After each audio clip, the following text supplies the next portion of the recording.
मंत्रिमंडळामध्ये अधिकची खाती मिळवण्यामध्ये शिवसेनेला यश. गृहनिर्माण आणि पर्यटन ही 2 नवी खाती नव्याने मिळाल्याची सूत्रांची माहिती.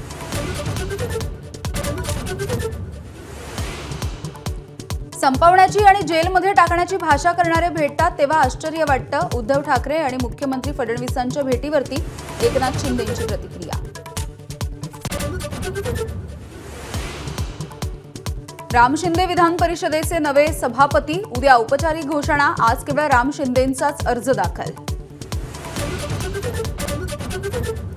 नीलम गोऱ्हे सभापती होऊ नयेत म्हणून ठाकरेंच्या शिवसेनेकडून अपात्रतेचा मुद्दा उपस्थित.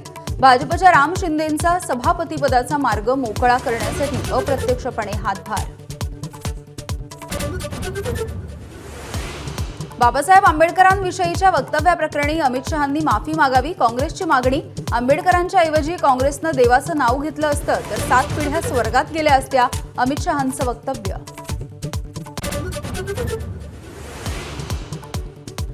पंतप्रधान नरेंद्र मोदी अमित शहांच्या समर्थनासाठी मैदानात. शहांनी काँग्रेसचा पर्दाफाश केला असा दावा. काँग्रेसनं आंबेडकरांच्या केलेल्या अपमानांची वाचली यादी. शरद पवारांनी संसद भवनामध्ये घेतली पंतप्रधान मोदींची भेट. शेतकऱ्यांच्या प्रश्नांच्या संदर्भात चर्चा झाली. पवारांची माहिती.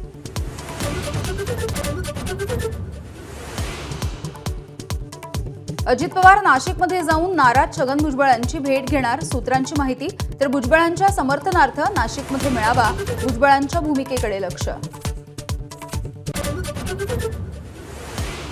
छगन भुजबळांना गद्दारीचं फळ मिळालं. शिवसेना आमदार सुहास कांदेंचा हल्लाबोल. भुजबळांनी पक्ष सोडून दाखवावा कांदेंचं आव्हान.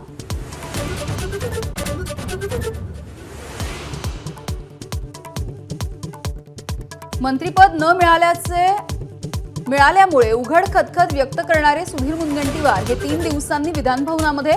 पक्ष सर्वतोपरी पक्षाचं काम करणार. मुनगंटीवारांची प्रतिक्रिया.